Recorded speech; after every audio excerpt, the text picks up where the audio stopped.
평생을 바쳐 변호사로 키운 아들의 결혼식 날이었습니다. 저는 며느리의 손에 밀려 차가운 바닥에 내팽개쳐졌고 아들은 쓰러진 저를 외면한 채 자신의 미래를 선택했습니다. 그 순간 제 눈물은 모두 마르고 뼈에 사무치는 다짐 하나만이 남았습니다. 한 시어머니의 마지막 존엄을 건 이야기 끝까지 지켜봐 주세요. 내 손을 보면요. 꼭 마른 논바닥 같아요. 평생 물 한 번 제대로 못 만나 쩍쩍 갈라진 그런 논 말이에요. 주름은 깊고 시멘트 가루가 하도 밝혀서 이제는 피부색이 되어버렸죠. 손톱 밑은 늘 거무죽죽하고 웬만한 걸로는 잘 지워지지도 않아요. 사람들은 늙은 여자의 험한 손이라고들 하지만 저는 이 손이 한 번도 부끄러웠던 적이 없어요. 오히려 자랑스러웠죠. 이 손이 바로 내 아들, 내 자랑스러운 아들 강지훈을 만들었으니까요. 매일 새벽 4시 반이면 눈이 저절로 떠져요. 평생을 그렇게 살았더니 이제는 몸이 먼저 알아요. 반지하 방 창문으로 비치는 가로등 불빛은 희미하지만 저한테는 해님이나 마찬가지예요. 그 빛의 의지에 부엌으로 나가 밥을 안 치죠. 쌀 씻는 물이 손등의 상처에 닿으면 아릿하고 쓰라리지만 그것도 이제는 익숙한 아침 인사 같아요. 밥이 끓는 동안 방을 둘러봐요. 좁고 낡았지만 구석구석 내 손길이 닿지 않은 곳이 없어요. 특히 벽 한가운데 걸린 우리 지훈이 사진을 볼 때면 밤새 굳었던 몸과 마음이 스르르 녹아내리는 것 같아요. 변호사 시험에 합격하고 나서 처음으로 찍은 증명사진인데 어찌나 늠름하고 멋진지 저 사진 속 아들을 만들기 위해 내 손이 논바닥처럼 갈라지고 내 무릎이 시큰거렸다고 생각하면 그 모든 세월이 하나도 아깝지 않았어요. 훈장이나 마찬가지였죠. 내 인생의 목표는 단 하나였어요. 남편이 일찍 세상을 떠나고 나 혼자 지훈이를 키우면서 절대 이 아들만큼은 나처럼 살게 하지 않겠다.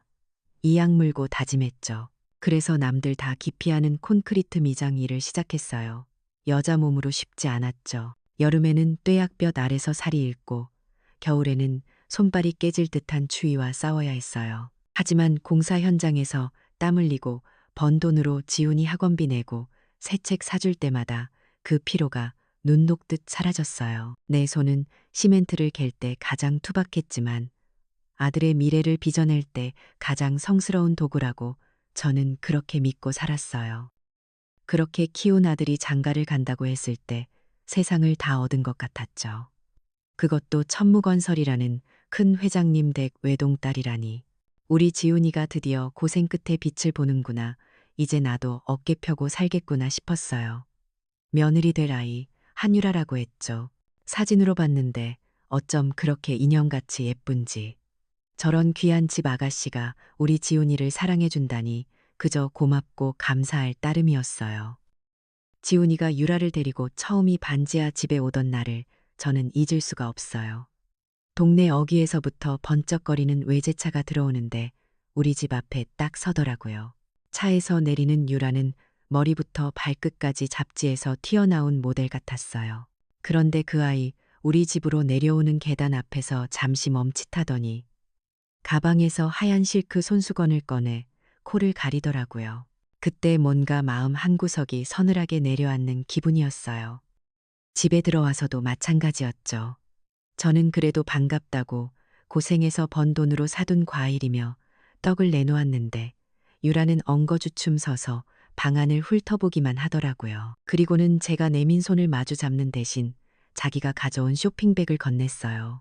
안에는 최고급이라는 공기청정기랑 살균 스프레이가 들어있었죠. 유라는 활짝 웃으면서 말했어요. 어머님, 이런 건 처음 보시죠? 쾌적한 환경에서 지내셔야 건강에도 좋잖아요. 그 목소리는 꾀꼬리처럼 고왔지만 이상하게 심장을 콕콕 찌르는 가시처럼 느껴졌어요. 우리 지훈이는 옆에서 그저 허허 웃기만 하더라고요. 그날 이후로 유라의 방문은 제 삶에 대한 개선 작업이 되어버렸어요. 며칠 뒤 유라는 집안 정리를 도와주겠다며 사람들을 데려왔어요. 그리고는 제게 한마디 상의도 없이 남편이 살아생전 아끼던 낡은 책상이며 손때에 묻은 바둑판 같은 것들을 낡은 쓰레기라며 내다버렸어요. 제가 깜짝 놀라 이건 안 된다고 말리려 하자 유라는 제 손을 잡으며 말하더라고요. 어머님, 이런 낡은 물건들이 좋은 기운을 막는데요. 제가 최신식으로 다 바꿔드릴게요. 그 아이의 눈에는 정말로 저를 위한다는 순수한 마음이 담겨 있는 것 같아서 저는 더 이상 아무 말도 할 수가 없었어요. 식탁도 변하기 시작했죠. 제가 아침 일찍 일어나 정성껏 끓인 된장찌개를 보고는 냄새가 너무 강하고 염분이 많다며 고개를 저었어요. 대신 배달시킨 샐러드와 샌드위치를 내밀었죠. 이건 유기농이라 건강에 훨씬 좋다고 하면서요. 저는 평생을 먹어온 내 음식이, 내 아들을 키워낸 밥상이 졸지에 건강하지 못한 음식이 되어버린 것 같아 서러웠지만 지훈이가 유라가 엄마 건강 챙기는 거잖아라고 말하는 바람에 그저 고개를 끄덕일 수밖에 없었어요. 그건 관심이 아니었어요. 지금 와서 생각해보면 그건 제 삶의 방식과 제 존재 자체를 지워버리려는 조용하고 우아한 침략이었던 거죠. 결혼을 앞두고 양가 상견례를 하던 날, 그 서늘함은 비수 같은 현실이 되어 제 가슴에 밝혔어요. 최고급 한정식 집의 거대한 방에 앉아 있는데 저는 꼭 죄인이 된 기분이었어요. 사돈이 될 천무건설의 한태석 회장은 처음부터 끝까지 저를 쳐다보지도 않았어요. 마치 제가 그 자리에 없는 투명인간인 것처럼 오로지 지훈이하고만 이야기를 나누더라고요. 한참 동안 회사의 미래나 세상 돌아가는 이야기가 오가더니 한 회장이 서류 봉투 하나를 지훈이 앞에 툭 밀어놓았어요. 하나는 천무건설 법무팀장 임명 계약서였고 다른 하나는 한남 더힐 펜트하우스의 열쇠였죠. 저는 그게 무슨 의미인지 몰라 어리둥절하고 있는데 한 회장이 나지막하지만 얼음장처럼 차가운 목소리로 말했어요. 강 변호사, 이건 우리 사위에게 주는 내 선물이자 투자일세. 하지만 조건이 있어. 그러고는 처음으로 제 쪽을 힐끗 쳐다보더라고요. 그 눈빛은 사람을 보는 눈빛이 아니었어요. 길가에 굴러다니는 돌멩이를 보는 듯한 차갑고 무심한 눈빛이었죠. 자네 어머니 같은 그런 배경을 가진 분이 우리 가문의 명성에 흠집을 내게 할 수는 없네. 자네의 밝은 미래와 과거의 무거운 짐, 현명하게 하나를 선택해야 할 걸세. 그 순간 방 안의 모든 공기가 얼어붙는 것 같았어요. 과거의 무거운 짐. 그게 바로 저를 가리키는 말이라는 걸 깨닫는 데는 오랜 시간이 걸리지 않았어요. 아들을 위해 평생을 바친 내가 이제는 아들의 앞길을 막는 짐이 되어버린 거예요. 저는 너무 큰 충격에 아무 말도 할 수 없었어요. 그저 내 아들, 내 지훈이의 얼굴만 쳐다봤죠. 제발 아니라고, 우리 엄마는 그런 존재가 아니라고 말해주길 바라면서요. 하지만 지훈이는 고개를 숙인 채 아무 말도 하지 않았어요. 그 애의 흔들리는 눈빛과 길어지는 침묵 속에서 저는 제 세상이 무너져 내리는 소리를 들었어요. 상견례가 어떻게 끝났는지 기억나지 않아요. 정신을 차려보니 저는 혼자 이 캄캄한 반지하 방으로 돌아와 있더라고요. 몸을 가눌 수 없을 정도로 떨렸지만 저는 익숙하게 낡은 장롱문을 열었어요. 장롱 가장 깊숙한 곳, 겹겹이 쌓인 이불 밑에는 낡은 나무 상자가 하나 있거든요. 그 안에는 남편과 저의 젊은 시절이 담긴 앨범이 있어요. 앨범을 꺼내 무릎 위에 놓고 한 장 한 장 넘겨봤어요. 공사장에서 막노동하던 남편과 제가 낡은 작업복을 입고도 뭐가 그리 좋은지 환하게 웃고 있는 사진이 나오더라고요. 그리고 갓 태어난 지훈이를 품에 안고 세 식구가 처음으로 찍은 가족 사진도 있었고요. 사진 속 젊은 남편은 금방이라도 말을 걸어올 것처럼 생생하게 웃고 있었어요. 저는 갈라진 손으로 남편의 얼굴을 가만히 어루만졌어요. 눈물이 뺨을 타고 앨범 위로 뚝뚝 떨어졌죠. 여보, 나 잘하고 있는 거 맞지요? 우리 아들 저렇게 훌륭하게 키워냈으면 그걸로 된 거 맞지요? 지훈이만 행복하면 나는 짐이 되어도 괜찮은 거지요? 대답 없는 남편의 사진을 보며 저는 몇 번이고 되뇌었어요. 아들에 대한 믿음을 놓아버리면 제 인생 전체가 부정당하는 것 같았거든요. 그날 밤 저는 그 믿음의 마지막 끈을 필사적으로 붙잡은 채 다가오는 폭풍을 예감하지 못하고 잠이 들었어요. 어쩌면 애써 외면하고 싶었는지도 모르겠어요. 상견례가 있던 날 밤 저는 뜬 눈으로 밤을 새웠어요. 아들의 차가운 침묵과 사돈의 경멸, 어린 눈빛이 번갈아가며 눈앞에 어른거렸거든요. 그래도 동이틀 무렵에는 억지로 몸을 일으켰어요. 오늘은 내 아들 지훈이가 장가가는 날, 내 인생에서 가장 기쁘고 행복해야 할 날이잖아요. 이런 날 어미가 죽을 상을 하고 있을 수는 없죠. 저는 애써 그날의 모욕감을 마음속 깊은 곳에 꾹꾹 눌러 담았어요. 다 오해일 거야. 지훈이가 나를 얼마나 사랑하는데. 사돈댁도 막상 겪어보면 좋은 분들일 거야. 그렇게 스스로를 몇 번이고 다독였죠. 그리고는 장롱 깊숙이 넣어두었던 쌈짓돈 통장을 꺼냈어요. 평생 시멘트 먼지 마셔가며 허리 한번 제대로 못 펴고 모은 돈이었죠. 그 돈을 전부 털어 제 인생에서 가장 곱고 비싼 한복을 맞춰 입었어요. 시장 좌판에서 파는 옷만 입던 제게는 어색하기 짝이 없었지만 아들 결혼식인데 이 정도는 해야 한다고 생각했어요. 결혼식장으로 가기 전에 저는 공사 현장으로 먼저 향했어요. 35년을 함께 땀 흘린 내 동료들, 아니 내 공사장 가족들에게 인사를 해야 했거든요. 제가 미리 싸둔 답례품을 하나씩 나눠주는데 다들 제 손을 잡고 자기 일처럼 기뻐해 주더라고요. 순재 씨, 아들 잘 키웠어. 이제 호강할 일만 남았네. 투박하지만 진심이 담긴 그들의 말에 저는 그제야 웃음이 나왔어요. 우리는 함께 버스를 대절해서 서울에서 제일 좋다는 신라호텔로 향했죠. 버스 창밖으로 스쳐 지나가는 풍경을 보며 제 얼굴에는 아마 기대와 설렘이 가득했을 거예요. 아들이 나를 부끄러워할 리 없다고, 이 좋은 사람들을 보면 분명 반갑게 맞아줄 거라고 저는 그렇게 굳게 믿고 있었어요. 하지만 그 믿음은 호텔 정문에 들어서는 순간 산산조각이 났어요. 화려한 샹들리에와 번쩍이는 대리석 바닥, 명품으로 온몸을 감싼 사람들. 그곳은 제가 평생 살아온 세상과는 완전히 다른 별세계였죠. 저와 제 동료들의 낡고 허름한 옷차림은 그 화려함 속에서 너무나도 도드라졌어요. 여기저기서 우리를 향해 노골적으로 수군거리는 소리가 들려왔죠. 그때였어요. 순백의 웨딩드레스를 입은 유라가 굳은 표정으로 우리에게 다가왔어요. 아름다웠지만 그 얼굴에는 얼음장 같은 냉기가 흘렀죠. 유라는 우리를 위아래로 훑어보더니 들고 있던 작은 향수병을 공중에 찍찍 뿌렸어요. 그 행동이 무엇을 의미하는지 깨닫는 순간 온몸의 피가 차갑게 식는 것 같았어요. 유라는 제게는 눈길도 주지 않은 채 제 동료들을 향해 쏘아붙였어요. 누가 이런 더럽고 냄새 나는 사람들을 함부로 들여보냈냐고, 경비들은 다 어디 갔냐고 소리치더라고요. 그리고는 제게 명령했어요. 어머니, 당장 이분들 내보내시라고요.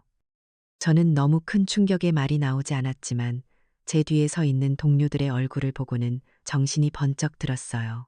저는 유라의 앞을 막아서며 떨리는 목소리로 말했죠. 얘야, 그러면 못 쓴다. 이 사람들은 내 가족이야. 그 순간 유라의 얼굴이 분노로 일그러졌어요. 어떻게 감히 제 인생 최고의 날에 이런 끔찍한 망신을 줄 수 있냐며 악을 쓰더라고요. 그리고는 제 어깨를 강하게 밀쳤어요. 아무런 준비도 없이 떠밀린 저는 중심을 잃고 그대로 뒤로 넘어졌죠. 차갑고 딱딱한 대리석 바닥에 머리와 엉덩방아를 세게 찧었어요. 눈앞이 번쩍하고 온몸에 끔찍한 통증이 퍼져나갔어요. 하객들이 웅성거리는 소리, 카메라 플래시 터지는 소리가 아득하게 들려왔어요. 그 모든 소음 속에서 저는 필사적으로 한 사람을 찾았어요. 내 아들 지훈이는 저만치에서 이 모든 광경을 굳은 얼굴로 지켜보고 있었어요. 저는 아들을 향해 힘겹게 손을 뻗었죠. 지훈아, 엄마 좀 일으켜다오. 바로 그 결정적인 순간이었어요. 사돈인 한태석 회장이 지훈이에게 조용히 다가가 주머니에서 반짝이는 외제차 키를 꺼내 보여주며 나지막이 속삭였어요. 자, 지훈아, 내 미래다. 그 목소리는 작았지만 제 귀에는 천둥 소리처럼 크게 들렸어요. 한쪽에는 바닥에 쓰러져 신음하는 늙고 가난한 어머니, 다른 한쪽에는 부와 성공으로 향하는 빛나는 열쇠. 모든 사람들의 시선이 제 아들에게로 쏠렸어요. 지훈이는 잠시 망설이는 듯 보였어요. 저를 향해 한 걸음 다가오는 것 같기도 했죠. 제발, 제발. 마음속으로 애타게 빌었어요. 하지만 제 아들은 저를 일으키려던 손을 천천히 거두었어요. 그리고는 망설임 없이 돌아서서 한 회장이 내민 자동차 키를 단단히 움켜쥐었죠. 그 순간 저는 모든 것을 깨달았어요. 아들은 장인의 압박에 못 이겨 어쩔 수 없이 저를 외면한 게 아니었어요. 제 아들은 제 앞에서, 만인이 지켜보는 앞에서 스스로의 의지로 부와 명예를 선택하고 저를, 어머니를 버린 거였어요. 심장이 찢어지는 고통이란 게 이런 거구나. 저는 바닥에 쓰러진 채 그저 텅 빈 눈으로 멀어져 가는 아들의 뒷모습을 바라볼 뿐이었어요. 정신을 차릴 새도 없이 호텔 보안 요원들이 다가와 제 양팔을 거칠게 붙잡아 일으켰어요. 저는 짐짝처럼 끌려 연회장 밖으로 쫓겨났죠. 모욕감과 충격, 그리고 배신감에 온몸이 부서질 것 같았어요. 힘없이 복도를 따라 끌려가던 중이었어요. 복도 모퉁이를 돌 때 우연히 한태석 회장 부부가 나누는 대화를 엿듣게 되었어요. 아주 속이 시원하네. 저 늙은이가 없으니 이제야 그림이 사는구먼. 결혼식 끝나고 다음 주에 바로 예약해둔 실버 세레니티 요양원으로 보내버립시다. 사람들한테는 공기 좋은 고향에 요양 가셨다고 둘러대면 아무도 의심 안 할 거야. 그 말을 듣는 순간 제 머릿속의 마지막 이성의 끈이 툭 하고 끊어져 버렸어요. 오늘 벌어진 이 모든 일들이 저를 아들의 인생에서 완벽하게 지워버리기 위해 처음부터 계획된 치밀하고 잔인한 연극이었다는 사실을 깨달았거든요. 아들의 배신마저도 그 연극의 일부였던 거예요. 슬픔이 한순간에 증발하고 그 자리에는 뼛속까지 시릴 정도로 차가운 분노가 들어찼어요. 저는 더 이상 울지 않았어요. 눈물이 다 말라버렸거든요. 보안 요원들의 손을 뿌리친 저는 비틀거리는 걸음으로 호텔을 빠져나왔어요. 등 뒤에서는 화려한 음악 소리와 사람들의 웃음소리가 들려왔지만 제 귀에는 아무것도 들리지 않았어요. 어둡고 차가운 밤거리로 걸어 나오며 저는 조용히 맹세했어요. 나를 짓밟고 내 인생을 통째로 부정하려 했던 그들에게 반드시 똑같은 대가를 치르게 해주겠다고. 내 아들일지라도 결코 용서하지 않겠다고 말이에요. 결혼식장을 나온 뒤 어떻게 반지하 집까지 돌아왔는지 잘 기억나지 않아요. 온몸의 감각이 마비된 것 같았거든요. 아들이 나를 버리던 그 순간 내 세상은 소리 없이 무너져 내렸어요. 저는 텅 빈 방 한가운데에 주저앉아 아마 한참을 그렇게 있었을 거예요. 슬픔도 분노도 그 어떤 감정도 느껴지지 않는 텅 빈 껍데기처럼요. 그러다 문득 장롱 위에 놓인 남편의 낡은 사진 액자가 눈에 들어왔어요. 사진 속에서 환하게 웃고 있는 그 사람. 제 남편은요, 세상이 알아주지 않은 천재였어요. 특히 건설 분야에서는 따라올 사람이 없는 기술자였죠. 하지만 너무 정직하고 곧아서 더 큰 회사들의 시기와 견제 때문에 제대로 뜻을 펼쳐보지도 못했어요. 그 사람은 늘 입버릇처럼 말했어요. 순재 씨, 지금은 우리가 이렇게 살아도 이 나라는 곧 엄청나게 발전할 거요. 지금은 아무도 거들떠보지 않는 저 강남의 허허벌판이, 저 영종도의 갯벌이 언젠가는 천지가 개벽할 만큼 변할 거요. 남들은 뜬구름 잡는 소리라고 비웃었지만 저는 남편의 말을 믿었어요. 그 사람의 눈은 항상 10년, 20년 앞을 내다보고 있었거든요. 그래서 우리는 푼돈을 아끼고 아껴서 남편이 말한 땅들을 사모았어요. 아무도 가치를 몰라주던 시절이라 헐값에 살 수 있었죠. 삼성전자라는 회사가 앞으로 크게 될 거라며 그 회사 주식도 꾸준히 사들였어요. 그렇게 남편의 해안으로 쌓은 자산이 우리가 상상할 수도 없는 거대한 산이 되어가고 있었어요. 하지만 행복은 길지 않았죠. 남편은 천무건설의 하청업체 공사 현장에서 안전설비가 미비했던 탓에 사고로 허망하게 세상을 떠났어요. 그때 천무건설은 자기들 책임이 아니라고 딱 잡아떼더라고요. 힘없는 우리 같은 사람들이 뭘 어쩌겠어요.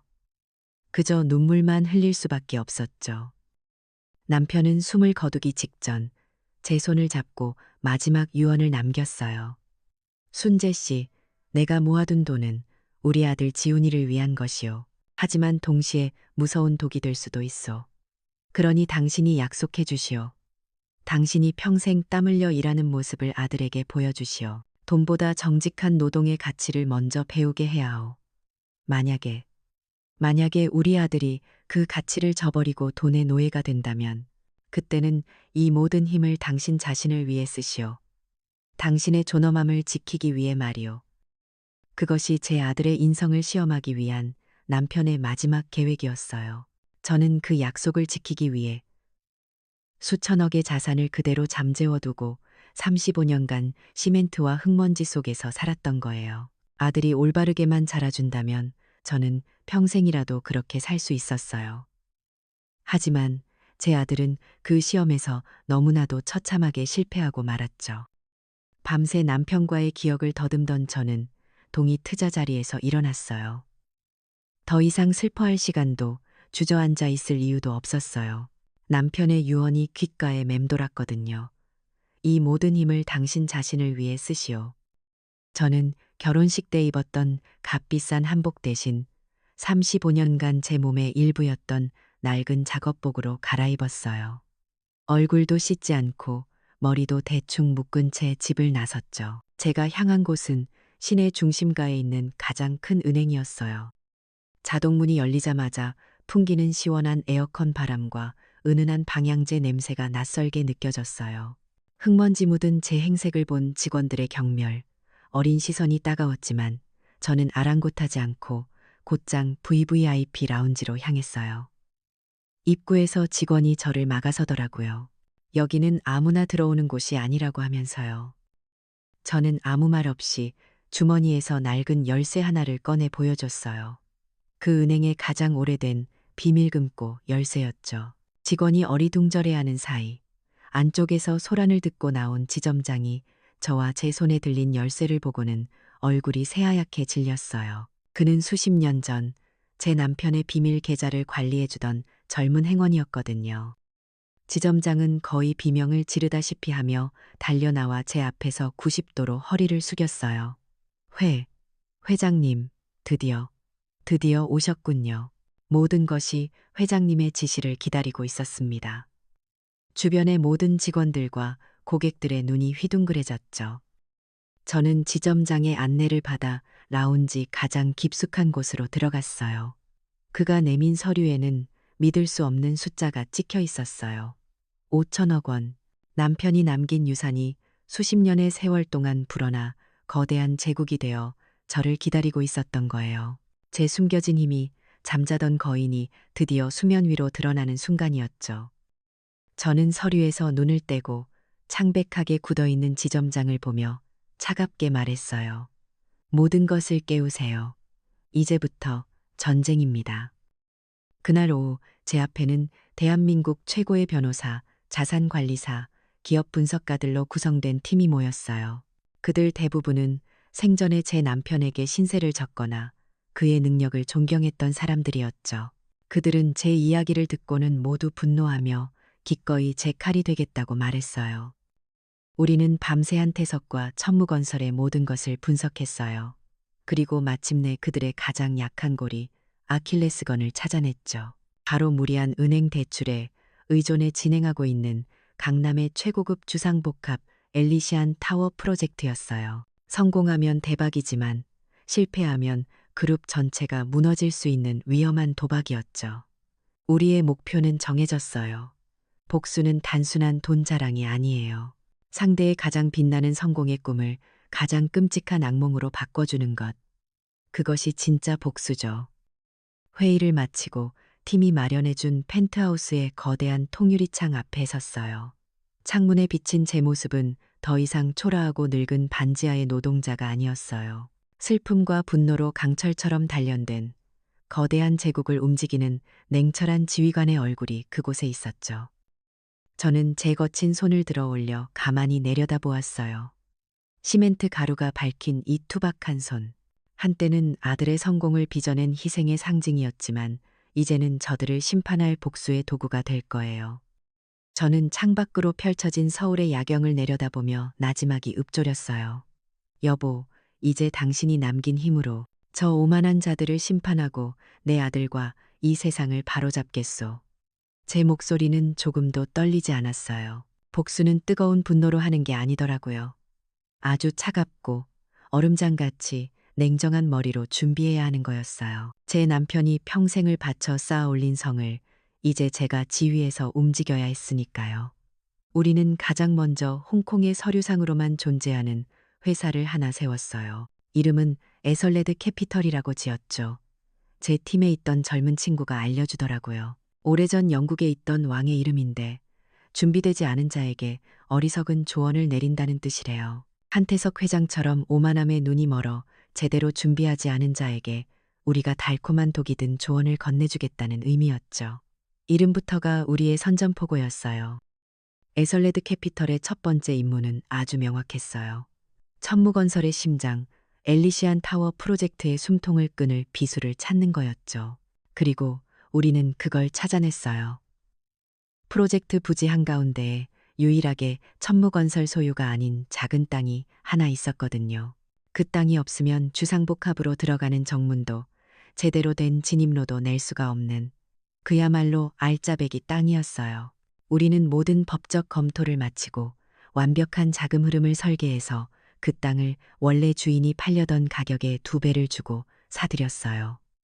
한치의 오차도 없는 작전이었죠. 하지만 저는 돈의 힘만으로 싸우고 싶지는 않았어요. 제 복수는 단순히 돈으로 돈을 치는 싸움이 아니라 짓밟였던 사람들의 마음을 되찾는 정의로운 전쟁이어야 했거든요. 저는 제 남편의 낡은 수첩을 들고 수십 년 된 주소들을 찾아다니기 시작했어요. 가장 먼저 찾아간 곳은 작은 철강 회사를 운영하는 박 사장님이었어요. 수십 년 전 제 남편의 혁신적인 기술 설계 덕분에 부도 위기에서 벗어났던 분이죠. 제가 찾아갔을 때 박 사장님은 제 거친 손을 보고 단번에 저를 알아보시더라고요. 제가 그간의 사정을 털어놓자 그는 주먹으로 책상을 내리치며 분노했어요. 그리고는 제게 아무것도 묻지 않고 천무건설 내부의 자재 흐름이나 비자금 조성에 관한 기밀 정보들을 넘겨주셨어요. 이건 돈 때문이 아니라 돌아가신 내 친구, 당신 남편에 대한 의리를 지키는 거라고 하시면서요. 또 어떤 분은 한태석의 비열한 방식으로 평생 일군 공장을 헐값에 빼앗겼던 분이었어요. 그분은 제 이야기를 듣고 눈물을 흘리시더니 천무건설의 약점을 가장 잘 알고 있는 내부 직원들을 비밀리에 연결해 주셨죠. 저는 그들에게 돈을 주지 않았어요. 대신 그들의 억울함을 풀어주고 정의를 되찾아주겠다고 약속했죠. 제 진심이 통했는지 그들은 기꺼이 제 눈과 귀가 되어 주었어요.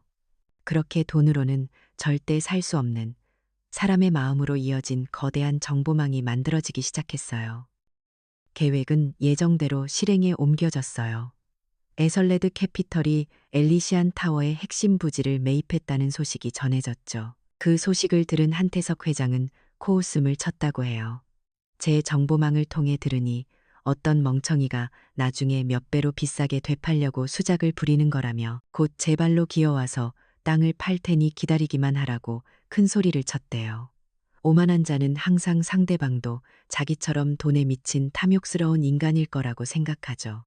하지만 바로 다음 날 에설레드 캐피털의 이름으로 대한민국 모든 언론사에 충격적인 보도자료가 배포되었어요.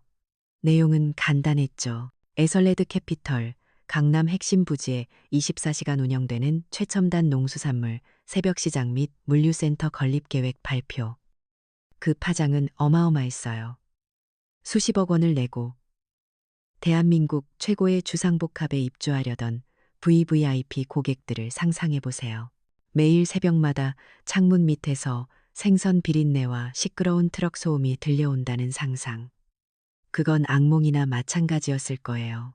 바로 그날 오후부터 천무건설의 전화기는 불이 나기 시작했어요. VVIP 고객들의 계약 취소 전화가 빗발쳤고 다음 날 주식시장이 열리자마자 천무건설의 주가는 폭포수처럼 곤두박질 쳤죠. 저는 펜트하우스에 거대한 모니터에 떠 있는 파란색 다락 그래프를 보며 조용히 차를 마셨어요. 이것은 시작에 불과했으니까요. 회사가 파산 직전까지 몰리자 한태석은 이성을 잃고 닥치는 대로 자금을 끌어모으기 시작했어요. 바로 그때 우리는 마지막 덫을 놓았죠. 제 팀은 싱가포르 국부펀드와 연계된 것처럼 보이는 아주 그럴듯한 가짜 베트남 스마트시티 개발 프로젝트 투자 제안서를 만들었어요. 모든 자료와 수치는 진짜처럼 보였고 성공만 하면 단번에 지금의 손실을 모두 만회하고도 남을 엄청난 수익을 약속했죠. 절박함에 눈이 먼 도박꾼에게는 이성적인 판단력이 남아있지 않아요. 한태석은 그 미끼를 덥석 물었어요. 그는 회사에 남은 자금은 물론 자신의 사재와 집까지 담보로 잡혀 마지막 도박에 모든 것을 쏟아부었죠. 이제 모든 미끼는 던져졌고 덫은 완벽하게 설치되었어요. 저는 그저 조용히 오만함과 탐욕에 눈이 먼 그들이 스스로 파멸의 구렁텅이로 걸어 들어오기만을 기다리면 되는 거였어요.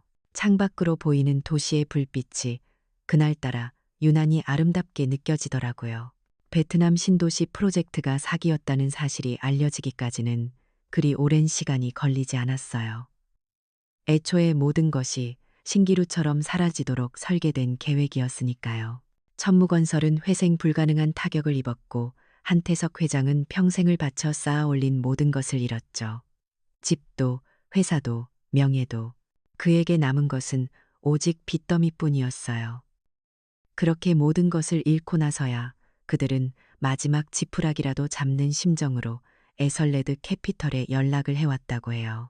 제 팀의 보고에 따르면 한태석과 유라 그리고 내 아들 지훈까지 세 사람이 함께 에설레드 캐피털의 대표를 만나게 해달라고 거의 애원을 했다더군요.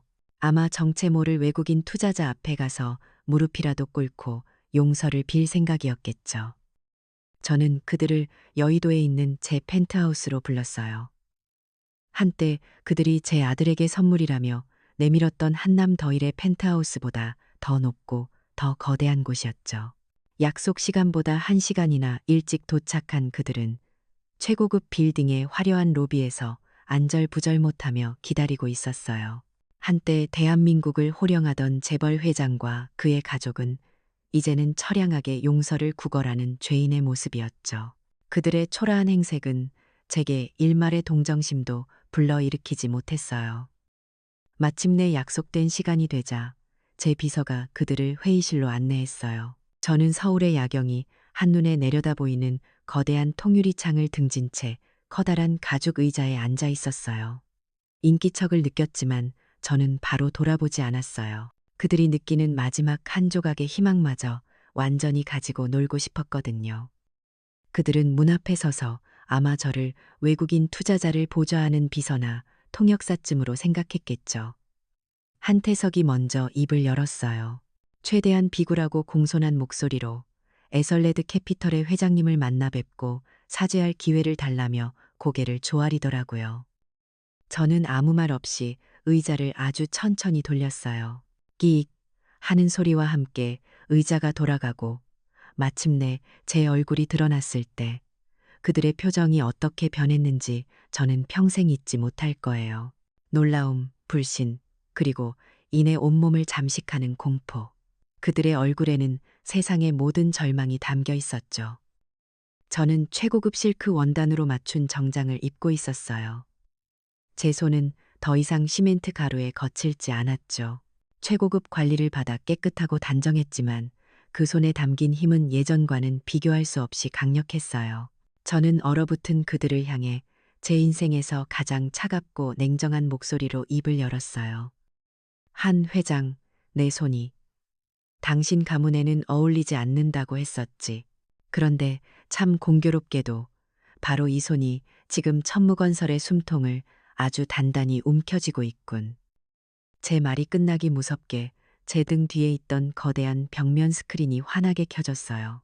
그곳에는 에설레드 캐피털의 복잡한 자금 흐름도와 천무건설의 주가가 바닥을 향해 수직으로 추락하는 그래프, 그리고 그들이 마지막 희망을 걸었던 베트남 가짜 프로젝트의 전모가 영화처럼 펼쳐졌어요. 모든 것이 어떻게 계획되었고 어떻게 그들이 제 손바닥 위에서 놀아났는지가 하나하나 명백하게 드러났죠. 모든 것을 깨달은 한태석은 그 자리에 힘없이 무릎을 꿇었어요. 그의 입에서는 의미를 알 수 없는 신음이 터져나왔고, 이내 잘못했습니다. 제발, 제발 살려주십시오라며 어린아이처럼 오열하기 시작했어요. 한때 그렇게 오만하고 당당하던 재벌 회장의 마지막 모습이었죠. 옆에 서 있던 유라는 그 충격을 이기지 못하고 눈을 뒤집은 채 그대로 바닥으로 쓰러졌어요. 그리고 내 아들 지훈이, 그 애는 마치 유령이라도 본 사람처럼 하얗게 질린 얼굴로 얼어붙어 있었어요. 그 애의 입술이 파르르 떨리더니 간신히 목소리가 새어나왔죠. 어머니, 이럴 수가, 이 모든 걸 어머니께서. 저는 조금의 동요도 없이 바닥에 엎드려 비는 한태석과 정신을 잃은 유라, 그리고 넋이 나간 아들을 차례로 훑어보았어요. 그리고는 제 평생의 분노와 슬픔을 담아 그들에게 마지막 심판을 내렸어요. 너희는 내 며느리가 수많은 사람들 앞에서 나를 밀어 넘어뜨렸을 때 용서를 구하지 않았다. 너희는 내 아들이 바닥에 쓰러진 어미의 손을 놓고 돌아섰을 때 용서를 구하지 않았지. 저는 자리에서 일어나 그들에게 천천히 다가갔어요. 너희는 너희의 오만함과 탐욕 때문에 파멸한 거야. 그런데 이제 와서 내 돈이 너희의 목을 조르니 그제야 용서를 구하는 것뿐이다. 위선 떨지 마라. 저는 반지하 집에서 겪었던 모욕과 상견례 자리에서 들었던 최후 통첩, 그리고 결혼식 날 바닥에 내팽개쳐졌던 그 순간을 하나하나 거론했어요. 제 목소리는 조용했지만 그 어떤 고함보다 날카롭게 그들의 심장을 찔렀을 거예요. 너희는 내 35년의 희생을 짓밟았고 내 아들의 인생을 망쳤으며 한 인간으로서의 내 존엄성을 갈기갈기 찢어놓았다. 이제 그 값을 치를 시간이다. 저는 그들을 파멸의 구렁텅이 속에 그대로 남겨둔 채 조용히 돌아섰어요. 제 등 뒤로 거대한 스크린에는 속보라는 글자와 함께 천무건설의 최종 부도 처리 뉴스가 헤드라인으로 떠오르고 있었어요. 그것이 제 길고 길었던 복수의 마지막 장면이었어요. 복수가 끝나고 난 뒤 제 마음이 시원하고 후련할 줄 알았어요. 하지만 아니더라고요. 거대한 폭풍이 휩쓸고 지나간 자리에 남은 것은 텅 빈 고요함 뿐이었어요. 저는 여의도의 화려한 펜트하우스를 떠나 다시 저의 낡은 반지하 방으로 돌아왔어요. 돈이 없어서가 아니었어요. 제 인생의 시작과 끝이 담긴 이곳에서 모든 것을 제 손으로 마무리하고 싶었거든요. 몇 달의 시간이 흘렀어요. 천무건설은 세상 사람들의 기억 속에서 먼지처럼 사라졌고 한태석 회장 일가는 완전히 몰락했죠. 모든 재산을 잃고 빚더미에 앉은 한 회장은 충격으로 쓰러져 병원 신세를 지고 있다는 소식이 들려왔고, 세상 무서운 줄 모르던 그의 아내는 칩거에 들어갔다고 해요. 그리고 내 아들 지훈이와 며느리였던 유라. 그 둘은 이혼 직전까지 갔다가 결국 마지막이라는 심정으로 저를 찾아왔어요. 어느 날 아침 창밖을 보는데 익숙한 두 사람이 제 반지하 집문 앞에 무릎을 꿇고 있더라고요. 한때는 최고급 명품으로 온몸을 감쌌던 그들의 모습은 온데간데 없었죠. 며칠은 굶은 듯 헬쑥한 얼굴에 값싼 옷차림. 그들은 아무 말 없이 그저 고개를 숙인 채 문 앞을 지켰어요. 하루, 이틀, 그리고 사흘째 되던 날까지 비가 와도 바람이 불어도 꼼짝 않고 그 자리에 있더라고요. 저는 그들을 집 안으로 들여다보며 아무것도 하지 않았어요. 제 마음속에서는 수만 가지 생각이 오갔죠. 저들을 이대로 평생 비참하게 살도록 내버려 둘까? 아니면 마지막 자비를 베풀어 용서해 줄까? 하지만 그 어떤 것도 답이 아닌 것 같았어요. 나흘째 되던 날 아침, 저는 마침내 문을 열었어요. 며칠 밤낮을 밖에서 버틴 그들은 거의 탈진 직전이었죠. 저를 보자마자 땅바닥에 이마를 대고 잘못했다고, 죽을 죄를 지었다고 빌기 시작했어요. 저는 그들을 집 안으로 들이지 않았어요. 대신 문지방에 서서 그들을 조용히 내려다보며 말했죠. 나는 너희를 용서할 생각이 없다고요. 그들의 얼굴에 떠오르던 깊은 절망감을 저는 봤어요. 하지만 제 말은 아직 끝나지 않았죠. 용서는 내가 해주는 게 아니다. 너희 스스로에게서 받아내거라. 저는 쉬운 용서도 잔인한 복수의 연장도 선택하지 않았어요. 대신 그들에게 마지막 기회를 주기로 했죠. 스스로의 힘으로 죄를 씻고 인간으로서의 존엄을 되찾을 수 있는 기회. 그것이 제가 내린 마지막 판결이었어요. 제 제안은 잔인하게 들릴 수도 있었겠지만 그들이 잃어버린 가장 중요한 가치를 되찾게 해주려는 제 마지막 모정이기도 했어요. 저는 조건을 내걸었어요. 대한민국 최고의 엘리트 변호사였던 내 아들 강지훈, 너는 앞으로 1년 동안 내가 평생을 일했던 건설 현장으로 가서 콘크리트 미장 기술을 처음부터 배워라. 네가 그토록 부끄러워했던 네 어미의 손이 얼마나 정직한 땀으로 만들어졌는지 네 몸으로 직접 깨달아라. 그리고 세상의 모든 것을 가졌던 한유라. 너는 그 건설 현장의 식당 한바집으로 가서 일해라. 네가 그토록 더럽고 냄새난다며 경멸했던 노동자들의 밥을 네 손으로 직접 짓고 그들의 그릇을 닦아라. 사람 위에 사람 없고 사람 밑에 사람 없다는 말을 내 스스로 깨우칠 때까지. 저는 그들이 흘리는 땀방울만이 그들의 죄를 씻어낼 수 있는 유일한 길이라고 말했어요. 그들은 제 말을 듣고 한참 동안 아무 말도 하지 못했어요. 하지만 결국 서로의 얼굴을 한번 쳐다보더니 힘없이 고개를 끄덕이더라고요. 또다시 몇 달의 시간이 흘렀어요. 저는 가끔 아주 멀리서 그들이 일하는 건설 현장을 지켜보곤 했어요. 처음에는 서툴고 엉망이었죠.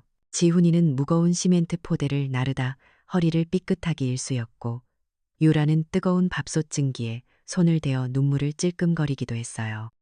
하지만 시간이 지나면서 조금씩 변하더라고요.